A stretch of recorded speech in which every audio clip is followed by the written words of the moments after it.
Chilis, bienvenidos a mi canal. El día de hoy les traigo el wrap up de abril. Un mes muy complicado para todos, pero que pues veamos cómo me fue en mis lecturas, porque la verdad es que no creo haber leído mucho. Mi primera lectura del mes fue Nezahualcóyotl, el tirano olvidado, de Sofía Guadarrama Collado, el segundo libro de la serie Grandes Tlatoanis del Imperio, y como su nombre nos lo dice, está centrado en la vida de Nezahualcóyotl, aunque más que en la vida, diría que está centrado en la época en la que luchaba contra Maxtla para recuperar el trono de Texcoco. Si lo comparo con el libro anterior, diría que este se está contado de una manera lineal, nada de dos tiempos, ¿no? Aunque sí tenemos varios narradores para contarnos ciertas subtramas, por ejemplo, Nezahualcóyotl, Tlacaelel y Maxtla, además de otra narradora que aparece ocasionalmente. Hay mucha intriga política porque el libro inicia donde termina el anterior, con la muerte de Tezosomoc. Eso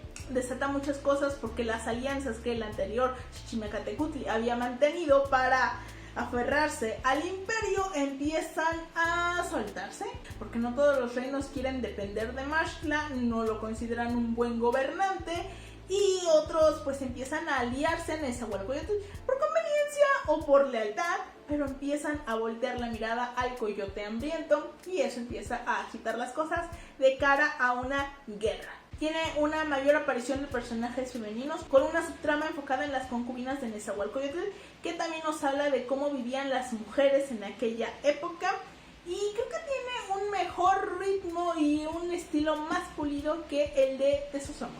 Y otro que terminé es una novela gráfica llamada Nuestro Pacto, de Ryan Andrews, una novela que disfruté muchísimo porque creo que es una lectura perfecta para estos días tan complicados, tan estresantes, tan preocupantes, ustedes saben. Esta novela gráfica nos cuenta de un grupo de niños que viven en un pueblo en donde en el festival de otoño lanzan lámparas de esas como de papel maché o algo así al río, y no saben exactamente dónde va. La leyenda dice que se une a las estrellas, pero no saben realmente a dónde o qué pasa con estas lámparas, y deciden subirse a sus bicicletas y seguirlas. Hacen un pacto de dos reglas: nadie regresa a casa y no miran atrás.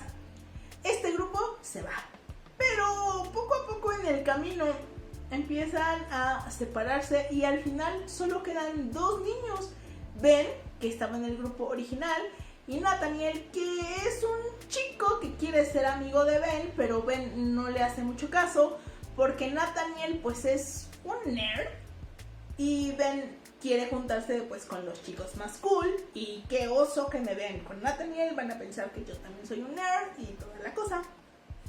Pero terminan siguiendo juntos esta aventura y se topan con un oso muy educado, de saco, corbata, muy buena gente, pero terminan perdiéndose un poco, y eso los lleva a conocer lugares asombrosos y a personas increíbles y a vivir una gran aventura. Es una novela gráfica súper tierna que nos habla sobre la amistad, sobre ir forjando la amistad y sobre la imaginación y las ansias de aventura en los niños. Más que la historia, que me gustó, me atrapó el dibujo, el arte de esta novela gráfica, el uso del color, el dibujo, los impresionantes dibujos, o cómo de pronto juega un poco con la construcción de las páginas, con la distribución de las viñetas. Si tuviera que ponerle un pero, diría que tal vez es una historia más enfocada en un público un poco más infantil, adolescente, pero es tan tierno lo que nos cuenta y lo que ocurre y las experiencias que viven, que lo disfruté muchísimo porque era un tipo de historia que necesitaba en ese momento. Ok, ya avancé un poco en mis lecturas de este mes y terminé 3. El primero que terminé fue Unidad Lupita, de Jaime Alfonso Sandoval. Es un libro infantil muy pequeño. Es un libro lindo. Es como la versión mexicana de Mary Poppins. Una familia vive en una unidad habitacional y un día les llega de sorpresa una viejita que dice que es la abuela, y resulta que no, que nadie de la familia la conoce, pero ella dice que es la abuela y se queda porque nunca logran dar con su verdadera familia. Y Lupita empieza a cambiar las cosas en esa familia y en la unidad habitacional. Es un libro lindo, me entretuvo, pero creo que es para un público muy infantil y ya. Después terminé Flor Negra, el símbolo de oro, de Ramón García Valdés. Tenía muchas ganas de leerlo desde hace tiempo porque es un libro de fantasía mexicana inspirada en la mitología maya.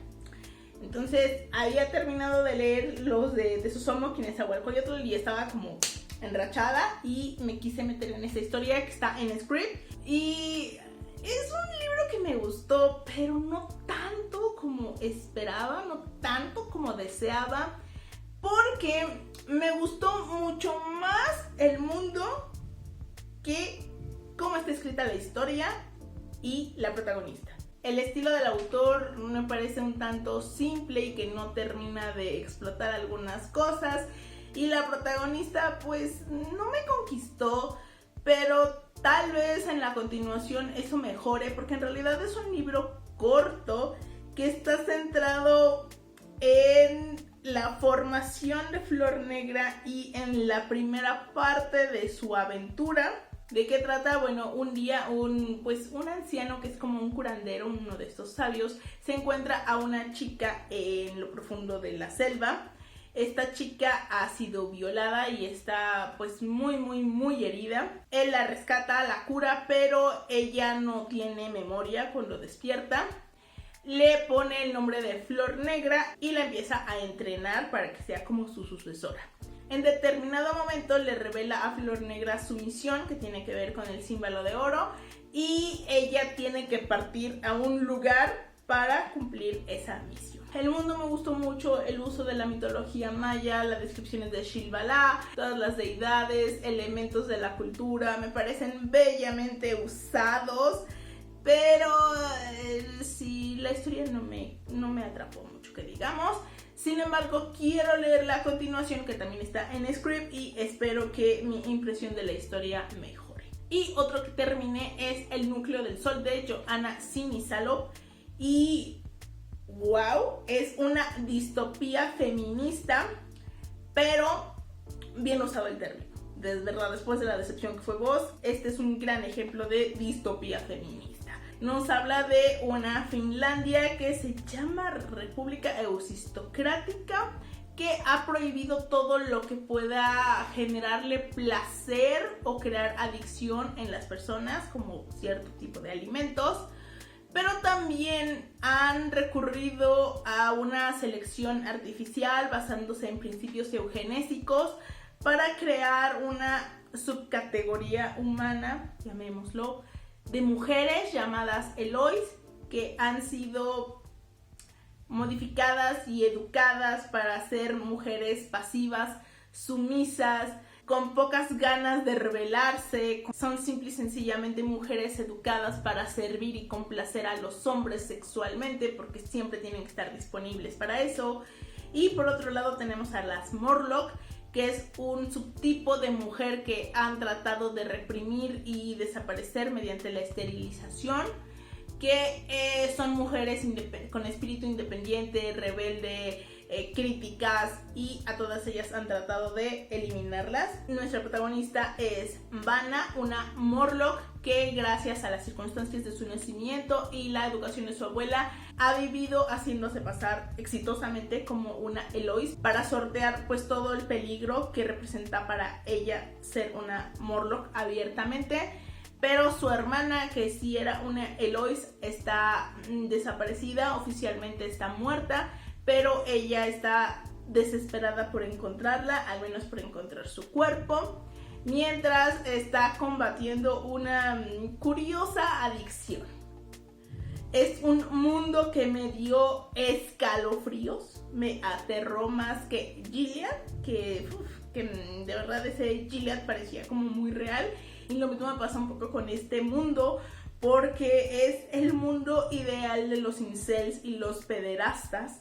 De hecho, creo que algunos elementos de este mundo la autora los tomó de los postulados incels, y qué horror me provocaba esto. Primero que nada terminé el audiolibro de El caso Hartung y...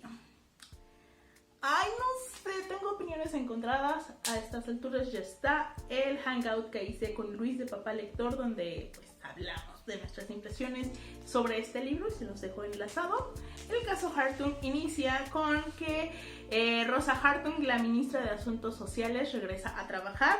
Ella ha estado unos meses en excedencia, creo que es el término, debido a que su hija de 12 años desapareció y posteriormente un tipo confesó su asesinato, pero el cuerpo jamás fue encontrado. Entonces se tomó pues un tiempo para procesarlo todo, pero está de regreso en el cargo. Y coincidiendo con eso tenemos un crimen bastante sangriento donde una mujer es asesinada y le es cortada una mano cuando ella todavía estaba viva y le dejan un muñeco de castañas con otra pista que parece conectar este asesinato con el caso de la hija de la ministra.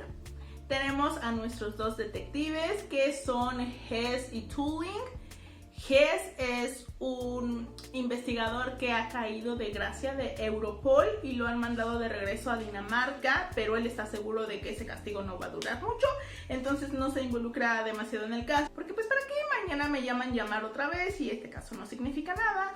Y Tulin pues tampoco al inicio se compromete mucho porque está metiendo sus papeles para que la cambien de departamento, del departamento de homicidios.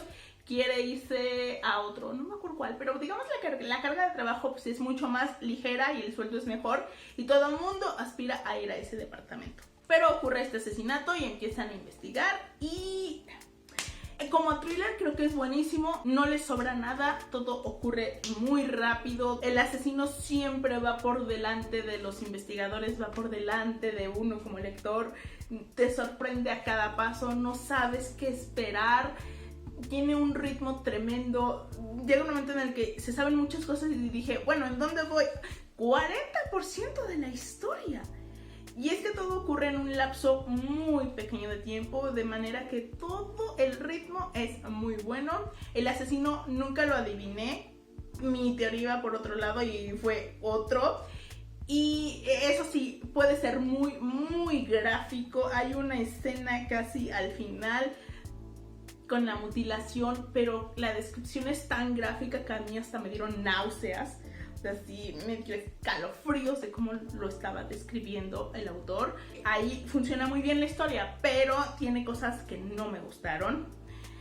En primer lugar, los protagonistas, Tulin y Hess, podrían haber protagonizado esta novela o cualquier otra porque son estereotipos del género. Hay una ley que dice que todos los protagonistas tienen que ser emocionalmente inestables, incapaces de formar relaciones personales, ya sea familiares o amorosas estables, con distanciamiento, que se llevan el trabajo encima y cosas así. Hay una ley porque los protagonistas son estereotipos. De hecho, desde la primera escena que comparten dije, estos van a tener una atracción sexual y a ver a dónde nos lleva la cosa. Otras cosillas que bueno, pueden ser... Hay mis gafas moradas interviniendo, ¿verdad? Porque se nota que está escrito por un hombre blanco. Y esto no lo digo como tal, como una crítica, sino por la visión que tiene de ciertas cosas.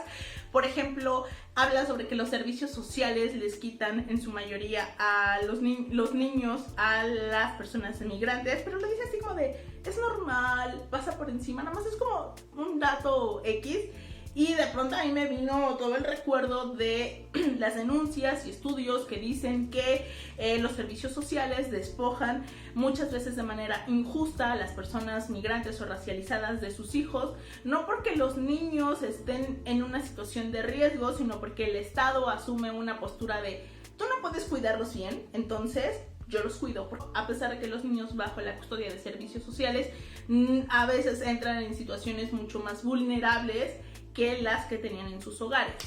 Entonces ahí se notaba, ¿no? Pero hay otra cosilla que a mí no me gustó mucho y podríamos decir que esto es un spoiler, pero es para que pueda yo explicarles. Les voy a poner sellito de que no les voy a decir quién es el asesino, sino por qué elige a estas mujeres a las que mata, y es lo que a mí me molesta mucho. Entonces, por si no quieren saber por qué los elige, cuando termine el spoiler, pues ya desaparecerá ese iconito. las elige por una cuestión sumamente misógina, sobre la que el autor pasa de puntitas. Nada más en algún momento creo que Turing lo menciona así de, pero ¿por qué las elige a ellas y ellos? Y ya, jamás vuelve a cuestionar, jamás vuelve a arrojar luz sobre que es una elección misógina, el por qué lo hace, nunca lo vuelve a mencionar, simple y sencillamente, sí, ¿y por qué lo hace? Porque culpa a las mujeres por lo que le pasa a los hijos, las responsabiliza a ellas. Es como lo que pasó en la vida real con el caso de la niña Fátima. No podían culpar a Fátima porque era una niña, entonces no podían juzgarla como víctima. ¿Y qué hicieron? Entonces juzgaban a la madre porque ella fue la culpable. Por culpa de la madre le pasó eso a la niña. Más o menos es esto, ¿ok? En lugar de que culpe al violador, culpa a la madre. ¿Por qué no se dio cuenta de que estaban violando a su hijo?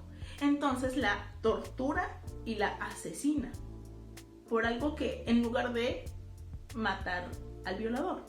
O en el otro caso, por ejemplo, en lugar de culpar al maltratador, al que ha golpeado a las niñas, culpa a la madre, que ha vivido un matrimonio de violencia y de terror desde el primer momento de su matrimonio. Entonces, es como de, tú eres una maldita porque no pudiste proteger a tus hijas, cuando la mujer estaba viviendo un matrimonio violento todos los días. Entonces no culpa, no elige, no castiga al hombre, castiga a la mujer por no haber cuidado a sus hijos. Desde que quedó claro por dónde iba su elección de víctimas, a mí me purgó esa parte, y que nunca hiciera ni una mínima mención al asunto, a la visión misógina del mismo, sino que nada más pasara por encima. No, o sea, esas son cosas que no me gustaron nada de este libro. Pero, como digo, la parte de thriller es buenísima, pero esos detalles no podía dejar de notarlos. Y también me leí 10 tomos de The Promised Neverland o Yakusoku no Neverland de Kazuo Shirai, con dibujo de Posuka Denisu. Este es parte de una lectura conjunta que estoy haciendo con Malik, para que leer, ya saben. Leí solo 10 tomos porque la historia tiene 20, entonces los otros 10 los vamos a leer en abril, entonces los otros 10 los vamos a leer en estas semanas, y va a ser la transmisión en mi canal de la segunda mitad de esta historia. Yakusoku no Neverland es la historia de unos niños que crecen en un orfanatorio en Gracefield y son muy felices ahí. Todos son una gran familia, son hermanitos, se quieren mucho, pero un día nuestros protagonistas descubren que en realidad los niños que salen del orfanato no han sido dados en adopción, sino que son comidos por monstruos, porque Gracefield no es un orfanato, sino es un criadero. Bueno, en el manga lo definen como una granja, en donde estos niños son cebados para que en su momento sean comidos por los monstruos, porque digámosle que tienen una forma de medir la calidad del producto, y obviamente estos niños necesitan escapar de ahí. El mundo se les cae encima, se dan cuenta de que la mujer a la que consideran su madre, a la que aman profundamente, en realidad es pues quien está cebándolos para dárselos como comida a los monstruos. Todo lo que creen saber del mundo se derrumba, no solo su dinámica familiar, sino qué hay detrás de los muros de Gracefield. No tienen idea de por qué están esos demonios, qué ha pasado con el mundo, por qué está ocurriendo eso, y tienen claro que deben escapar todos, porque Emma, nuestra protagonista principal, dice que no se va a ir de Gracefield sin todos, que no van a escapar unos cuantos, tienen que irse todos. E inicia una, digámosle, partida de ajedrez con Isabela, en donde estos niños tienen que encontrar la estrategia adecuada para huir de ese lugar, aunque no saben exactamente qué es lo que se van a encontrar saliendo de Gracefield. ¡Oh! El primer tomo es brutal. El dibujo, la sensación, el miedo, el horror, porque tiene un dibujo padrísimo con unas imágenes verdaderamente impactantes. Tienen, por ejemplo, una en donde están Isabela y la hermana Kron tomando un té sobre una pila de cadáveres de niños. Ay, no, o sea, el dibujo es buenísimo. Y la historia, ay, mis huerfanitos, amo a Emma, amo a Norman. Isabela es un personajazo, de verdad.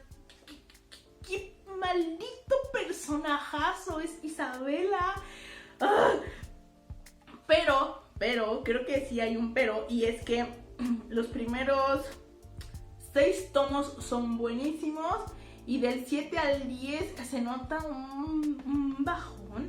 Claro, ese bajón ya es superior a los mejores tomos de otras historias más mediocres. Pero se nota un bajón porque es un arco de transición. Se vuelve un poco predecible. Desde que apareció un personaje dije, va a pasar esto con este personaje por esto y esto. Y sí, es un arco no tan bueno, pero creo que también porque el primer arco fue brutal, fue tremendo. Y el segundo es más convencional, más predecible, como digo, más de transición. Pero, híjole, necesito saber qué pasa. Y después ya les estaré hablando, pero mis niños, los amo. Emma, de verdad, creo que está entrando, si la cosa no cambia en la segunda mitad del manga, creo que Emma está entrando en mi Olimpo de personajes favoritos de toda la vida. Porque la amo, es un personaje maravilloso. Y mis niños, espero que todo les salga bien, porque me hicieron sufrir en estos tomos. Eso fue todo por el día de hoy y por este mes. Espero que este video les haya gustado y nos vemos en el siguiente. Adiós.